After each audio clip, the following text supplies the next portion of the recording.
Aproveitando o momento agora para tirar dúvidas, nós passamos a palavra à nossa amiga Carla Júlia Marcelino, para que ela inicie as atividades de perguntas e respostas, tirando dúvidas com o expositor Carlos Bacelli. Bom dia a todos. Nós anotamos algumas questões que o nosso amigo Carlos Bacelli apresentou na sua palestra, que nos chamou muita atenção. E antes de nós darmos início à questão das perguntas e respostas, nós gostaríamos de fazer alguns comentários acerca da questão da morte. Primeiramente, dizendo publicamente da nossa admiração quanto ao trabalho que ele desempenha na qualidade de médium, né? Que somos uma leitora de todos os livros que são publicados, inclusive alguns livros que nem chegam ainda aqui em Recife, a gente solicita pela internet. E nessas leituras desses livros, nós temos aprendido muito. E uma temática em comum desses livros é o que nos chama a atenção em relação às responsabilidades do médium no seu trabalho de mediunidade.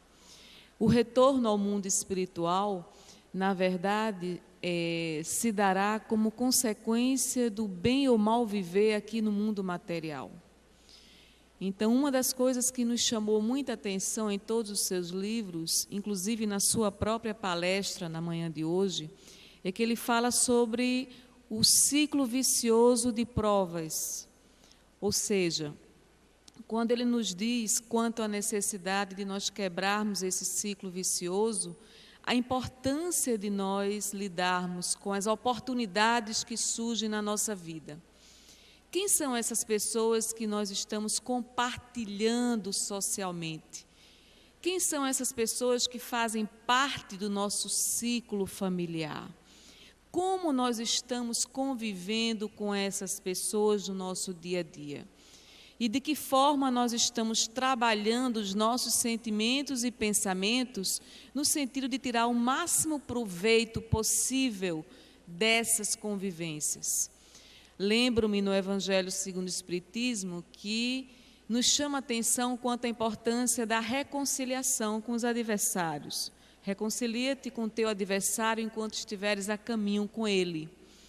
Isso significa para nós a necessidade de nós trabalharmos os nossos sentimentos, pensamentos e comportamentos, para que nós possamos preparar melhor o nosso retorno ao mundo espiritual.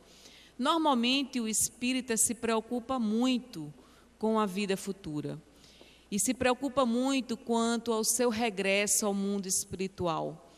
Mas as nossas leituras acerca desse regresso ao mundo espiritual sempre vêm nos chamando a atenção quanto à questão da ilusão.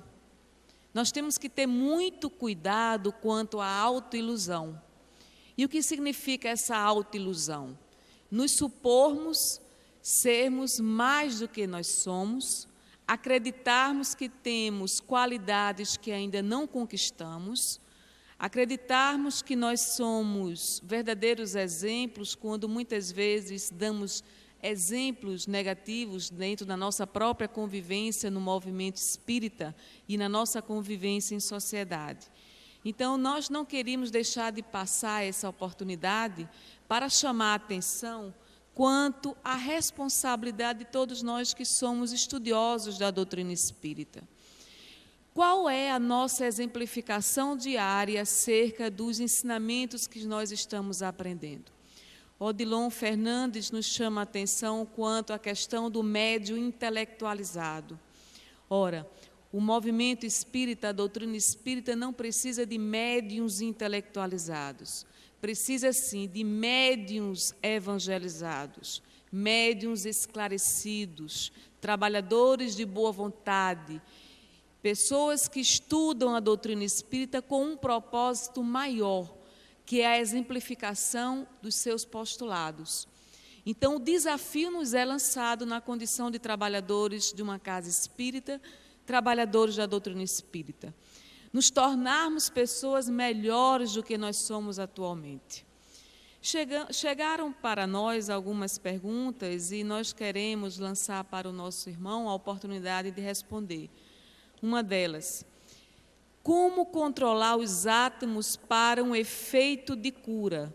Essa pergunta vem de Discernando Vieiro.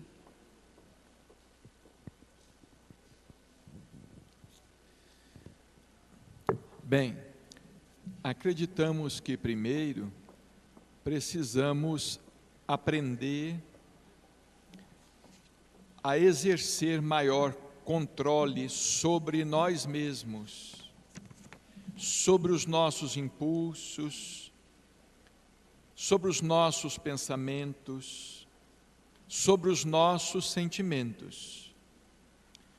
Sem que nós aprendamos a nos controlar, nós não controlaremos com proveito nada daquilo que esteja fora de nós. O amigo que nos endereça a questão, Dilermando, esteve aqui no intervalo, conversando conosco, falando de sua vontade de ter acesso a essas forças espirituais, no sentido de empregá-las na cura, no sentido de se tornar útil com o propósito ou no propósito de curar os doentes. Nós acreditamos que, naturalmente, com o nosso esforço, com a nossa evolução espiritual, com os nossos bons sentimentos, nós conseguiremos canalizar esses recursos em benefício daqueles que desejamos beneficiar.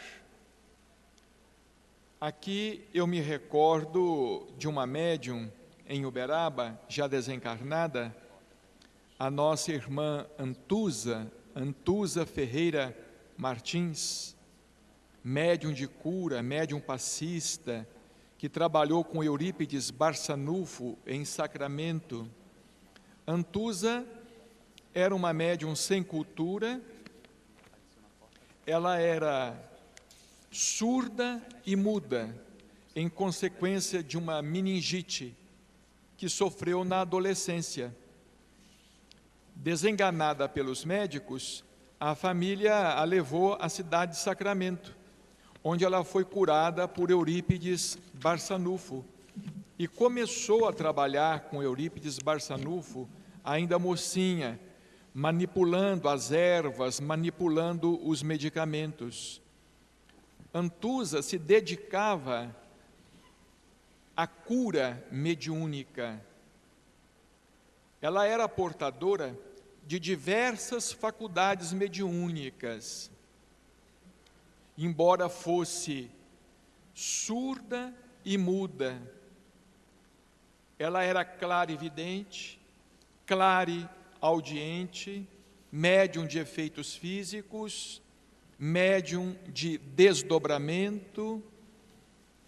Ela possuía uma espécie de raio-x nos olhos. A sua clarividência permitia que, por vezes, ela enxergasse a pessoa por dentro, descrevendo a condição dos órgãos, principalmente dos órgãos físicos afetados. E Antusa trabalhou como médium cerca de 70 anos em Uberaba. Certa vez, se referindo à nossa irmã Antusa, Chico disse assim: Antusa traz o remédio nas mãos.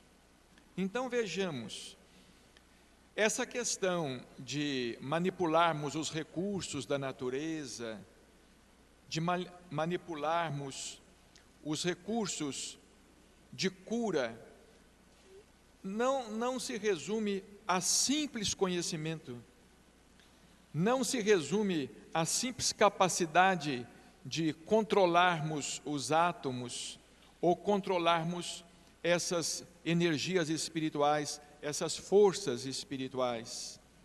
Porque nós, por nós mesmos, talvez não pudéssemos curar ninguém. O médium cura com os recursos dos espíritos. Agora, é necessário que o médium ele tenha bons propósitos, bons sentimentos, ele seja responsável. No exemplo que citamos, Antusa era analfabeta. Ela não sabia nem assinar o nome. Tinha limitações físicas, conforme falamos, era surda e era muda, no entanto, era uma médium extraordinária, uma médium de cura excelente. Isso depende da nossa condição espiritual, da nossa capacidade de amar o próximo, da nossa intenção, da sinceridade de nossos propósitos. Agora, uma pergunta precisa ser colocada, precisa ser feita. Será que nós já merecemos, estamos preparados, merecemos a condição de instrumentos para uma tarefa tão útil, para uma tarefa tão importante? Será que, se de repente fôssemos agraciados ou aquinhoados com essa possibilidade, será que para nós não poderia vir a ser um desastre moral? Será que para nós não poderia ser uma condição mais fácil de queda, porque nós não sabemos lidar com esses recursos espirituais e mediúnicos? É perigoso, Emmanuel fala numa mensagem que é perigoso ter sem saber usar. Numa mensagem, ele diz o seguinte: é muito perigoso ter sem saber usar. Então, primeiro, nós temos que aprender a usar, para que depois possamos ter ou alcançar esses recursos com dignidade.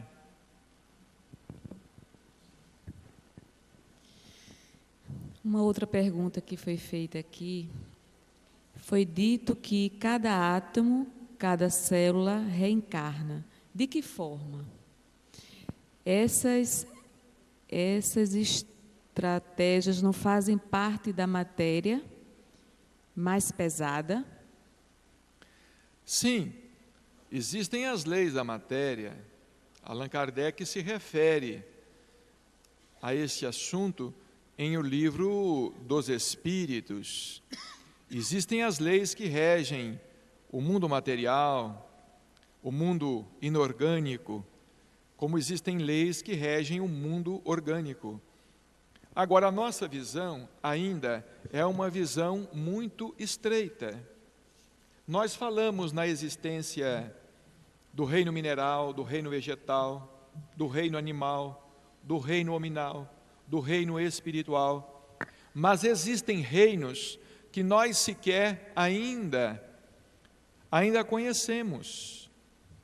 Átomos e células reencarnam pelas leis da natureza, pelas próprias leis da natureza, naturalmente, espontaneamente, entrando, digamos assim, na constituição física dos corpos. Vejamos bem a água. O que é a água? A água resulta da junção, da combinação de duas moléculas de hidrogênio com uma de oxigênio. Então vejamos aí a matéria passando do estado gasoso para o estado líquido. O hidrogênio é um gás, o oxigênio nós o respiramos. Trata-se de um gás que nós respiramos. Quando temos a união de duas moléculas de hidrogênio e uma de oxigênio, nós temos a água. A matéria passando do estado gasoso para o estado líquido. Se nós superaquecermos a água evapora, ela volta à forma de calor. E se nós submetermos a água a uma temperatura baixa, nós vamos ter um outro estado da matéria, que é o estado sólido, a água que se converte em gelo. Então vejamos como a mesma substância, ou as mesmas substâncias, submetidas a determinadas variantes de temperatura, elas passam de um estado para outro estado, do estado gasoso para o estado líquido, do estado líquido para o estado sólido, sendo que do estado sólido pode voltar ao estado líquido, e do estado líquido pode voltar a um estado gasoso. Trata-se de um ciclo. Então, átomos e células, sejam elas animais ou vegetais, reencarnam, entre aspas, evidentemente. Existem duas perguntas aqui sobre reencarnação. Eu vou agrupar, tá certo? Porque tem inúmeras perguntas aqui. Existe um tempo mínimo para a reencarnação? É possível reconhecê-la quando trata-se de uma filha que está voltando reencarnada em um irmão? Isso são duas perguntas numa só. A outra: em que ponto a teoria da relatividade de Einstein refere-se à reencarnação, de forma objetiva ou não?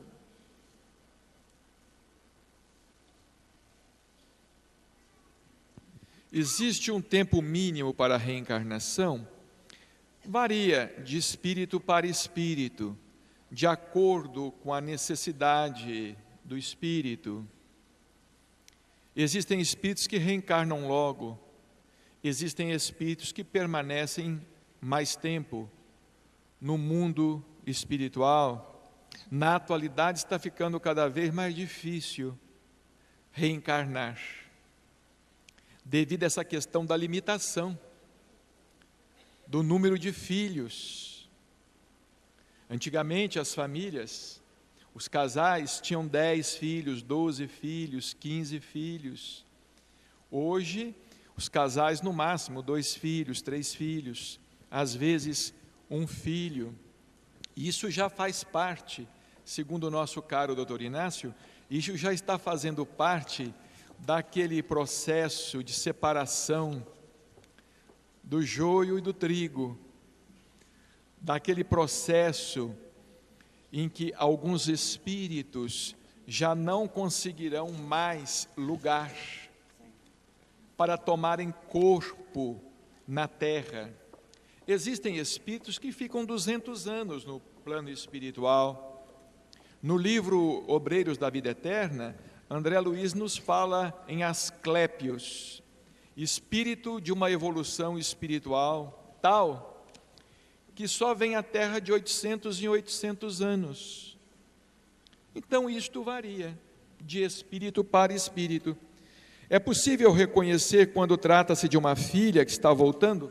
Às vezes sim, às vezes é possível, às vezes não é possível, não é conveniente. Mesmo não é conveniente essa identificação, mas pode ser. Às vezes temos a intuição, temos o pressentimento. Já conversamos com diversas pessoas que nos disseram: eu tenho a impressão de que esse meu filho foi meu irmão, eu tenho a impressão de que esse meu filho foi um filho que desencarnou alguns anos atrás e que voltou. Isso tudo é possível. Em que ponto a teoria da relatividade de Einstein refere-se ou comprova? Não. Não há, digamos assim, uma comprovação partindo de Einstein, partindo do próprio Einstein.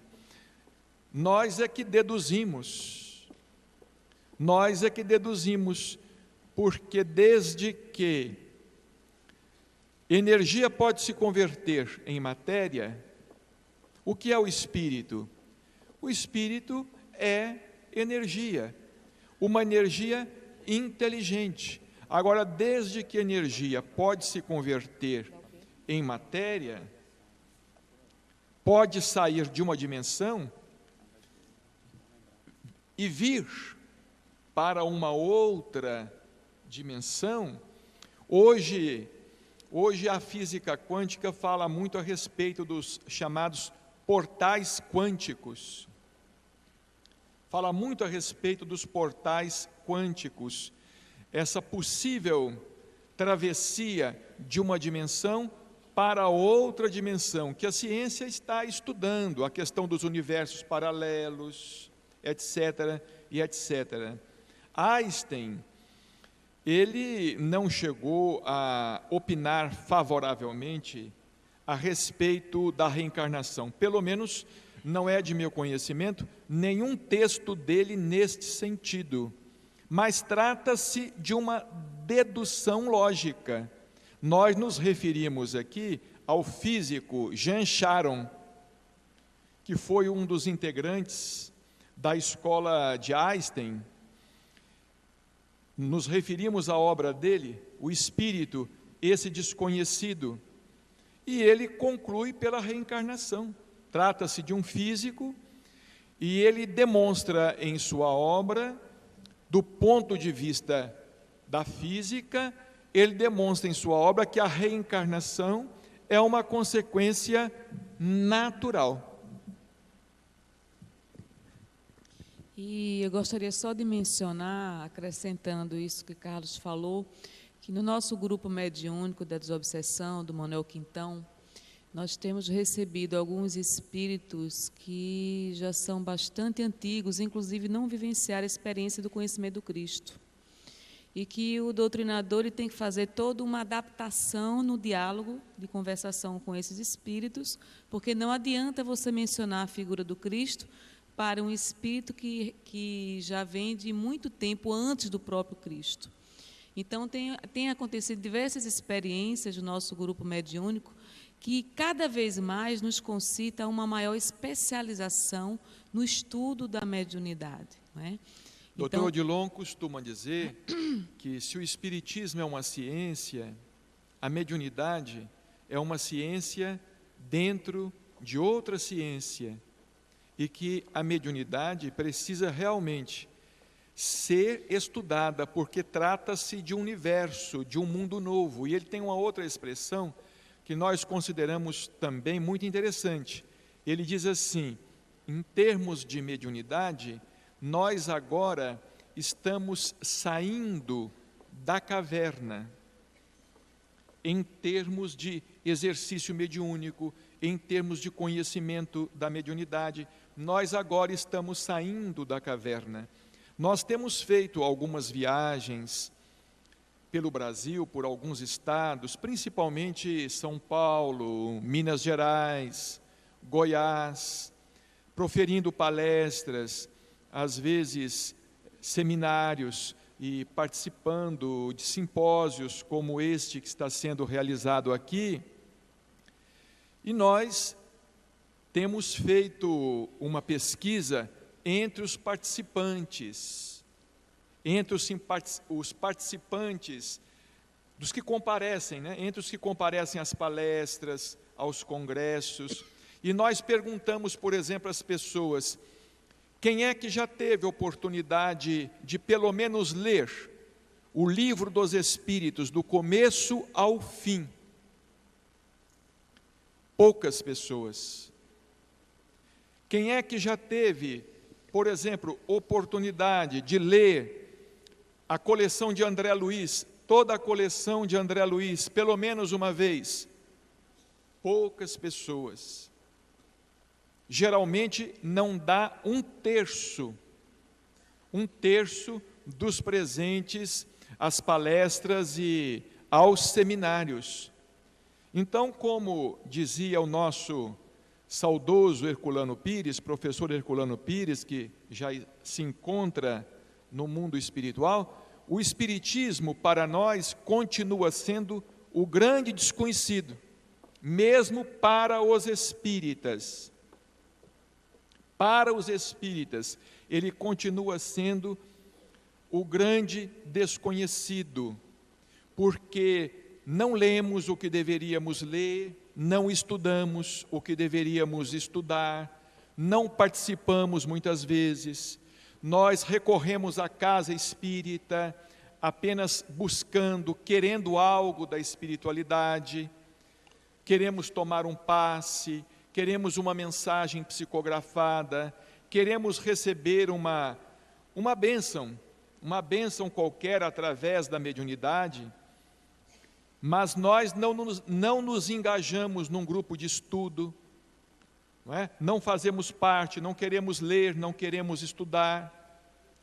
Então isto é uma coisa muito séria.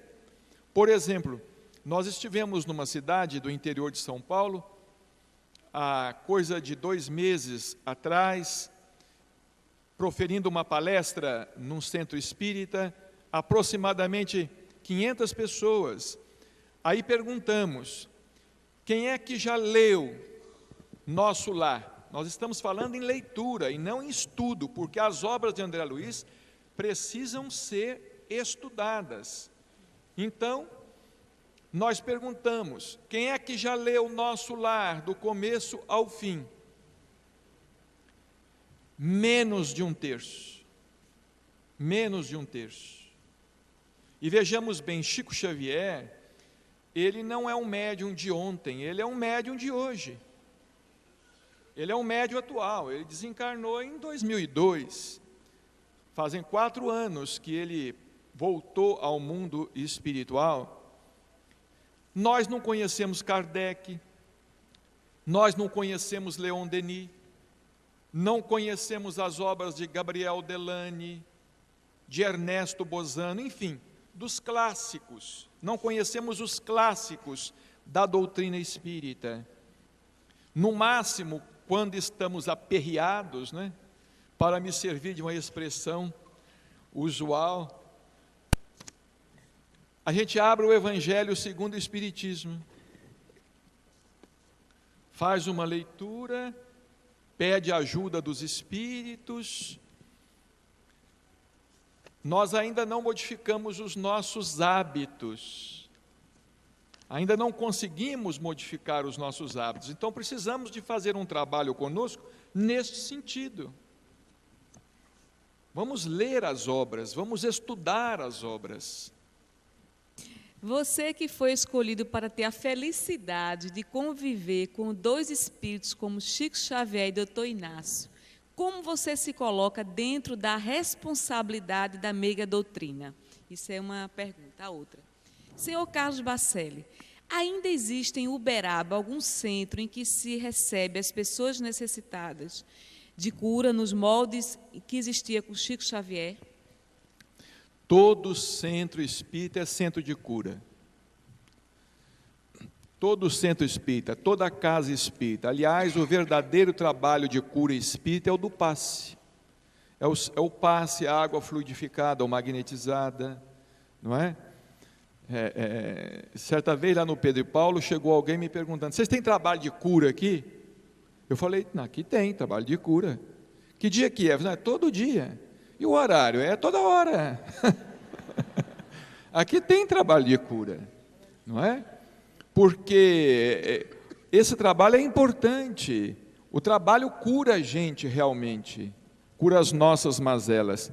Então, tanto em Recife, quanto em Olinda, quanto em Uberaba, todo centro espírita é centro de cura igual de Chico Xavier. Agora, vai depender também do mérito da gente. Vai depender do seu karma também, Às vezes o seu karma não se esgotou ainda. Aí você vai ter que aguentar. Agora, você que foi escolhido para ter a felicidade de conviver com 2 espíritos, como você se coloca dentro da responsabilidade, não é? Olha, Laércio, eu me sinto assim, eu lamento não ter aproveitado mais, não ter tido condições para aproveitar mais.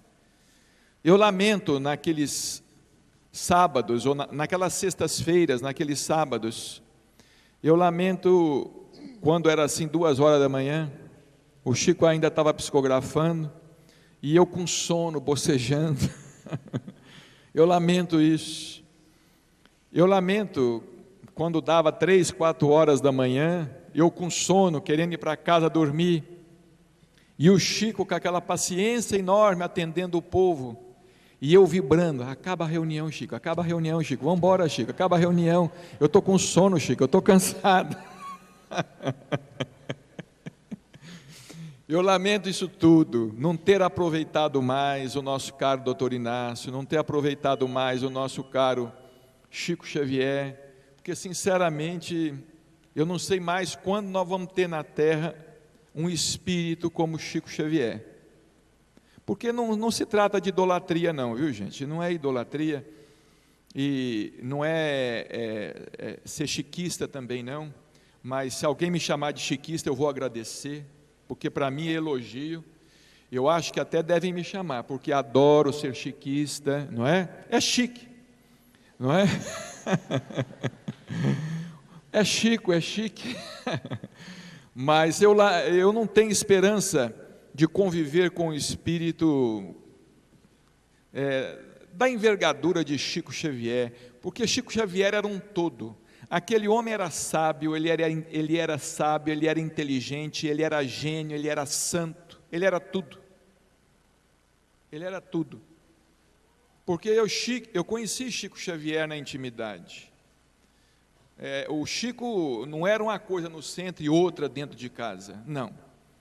Ele era o que era onde ele estivesse, no centro, dentro de casa, diante da televisão. Ele era aquilo que a gente vê, aquilo que a gente vê. Teve um dia que nós estávamos lá na casa dele, vários amigos de fora, de São Paulo, porque eu frequentei Chico Xavier enquanto pude, enquanto me deixaram frequentar. Durante 25 anos eu consegui frequentar Chico Xavier, enquanto me deixaram, mas sempre havia conspiração, não é? Como falou Jânio Quadros, né? Forças ocultas. Usou uma expressão do Jânio Quadros, quem sabe ele está por aqui, né? Mas um dia nós estávamos na casa dele, e nós saímos de um quartinho para ir para o outro quartinho. Era muita gente de fora, de São Paulo, do Rio, de muita gente. O cachorrinho dele foi e deitou ali na soleira da porta, de travessada ali, e não saía. E o Chico andando, chegou ali onde estava o cachorrinho, pronto, parou. Olha, nós ficamos ali uma meia hora conversando, todo mundo com vontade de dar um pontapézinho caridoso naquele cachorro, porque o Chico não falava: sai daí, o que você está deitado aí, não é seu lugar. Ele não cutucava o cachorro com o pé, e a gente vibrando: cutuca, cutuca, cutuca. Não é? E ele nada. Olha, nós ficamos ali uma meia hora de pé, e o Chico contando o caso, esperando o cachorro ter vontade de levantar. Quando o cachorro teve vontade de levantar, nós colocamos a mão para o céu, graças a Deus. Aí nós atravessamos, porque ninguém podia atravessar. Então o Chico, gente, eu vou dizer uma coisa para vocês, era uma pessoa fantástica. Eu disse num programa de televisão, acho, que para mim Chico Xavier foi o maior fenômeno mediúnico da história. E amanhã na nossa palestra eu vou abordar justamente isto: Chico Xavier, fenômeno mediúnico e fenômeno humano. Porque Chico também foi um fenômeno humano dos mais fantásticos. Foi uma das aparições mais fantásticas sobre a face da terra nos últimos tempos. Como pessoa. Por isso que ele era o médium que ele era. Porque a gente acha que o médium carrega o homem, não é? É o homem que carrega o médium. Enquanto a gente pensar que é o médium que carrega o homem, nós não vamos carregar nem o médium nem o homem. Agora, o dia que a gente entender que é o homem que carrega o médium, aí nós vamos sim ser medianeiros à altura da espiritualidade. Eu não tenho palavras para descrever o homem Chico Xavier. Não tenho. Eu convivi com ele 25 anos. E eu ficava vigiando ele assim, para ver se eu pegava ele numa contradição. Não. Até quando ele ficava nervoso, ele era engraçadinho. Até quando ele ficava assim, meio nervosinho, ele era bom, aquele homem. Então, eu lamento não ter aproveitado o Chico Xavier. E lamento também por aqueles, também lamentam mais do que eu, não terem aproveitado o que a gente podia ter aproveitado, aquele espírito fantástico, fantástico. A última pergunta por conta do horário, né? A reprise da novela Viagem traz mensagens a respeito do mundo espiritual e nos mostra um umbral de forma real, como os livros espíritas falam, e também sobre as migrações dos espíritos. Sobre? A migração dos espíritos. As migrações dos espíritos. Olha, eu sinceramente, eu não acompanhei a novela Viagem da primeira vez, porque eu ia para o centro de noite, ia para o centro toda noite, fanático, né? Não dava tempo de ver a novela Viagem. E agora também não estou acompanhando porque é à tarde, né? A Márcia, minha esposa, que vê lá. Parece que antes das 3 horas um pouquinho começa, né? 2h30, por aí, né? Eu vejo que ela está vendo a Viagem lá e empolgada com a novela, não é? Como os livros espíritas falam e também sobre eles fizeram algumas adaptações, evidentemente, né? Ali tem algumas adaptações, mas como o Clóvis Nunes lembrou ontem, muito bem lembrado na televisão, antigamente os espíritos eram tratados, tanto no cinema como na televisão, como fantasmas, né? Filmes de terror, e ele lembrou muito bem que de Ghost para cá, o cinema está dando um outro tratamento, oferecendo uma nova visão do mundo espiritual. Depois de Ghost, nós poderíamos citar, por exemplo, aquele filme com Bruce Willis, O Sexto Sentido, que foi um filme extraordinário, né? Eu confesso a vocês que eu só descobri no finalzinho, viu, gente? Que minha mediunidade está fraca, não funcionou, está fraquíssima. E aquele filme também, Os Outros, que é um outro filme extraordinário, não é? Teve um com Robin Williams também, Amor Além da Vida, não é? Que é meio fantasioso, mas... Então a gente tem esperança que daqui para frente o cinema e a televisão comecem a retratar essas coisas de forma mais autêntica. Mas seja como for, a ideia da imortalidade está presente. A ideia da mediunidade está presente. A obsessão está presente. A reencarnação está presente. Só está faltando incluir um pouco de Jesus Cristo, que eu gostaria de encerrar essa primeira parte, já que está todo mundo com fome, vamos para o almoço, né?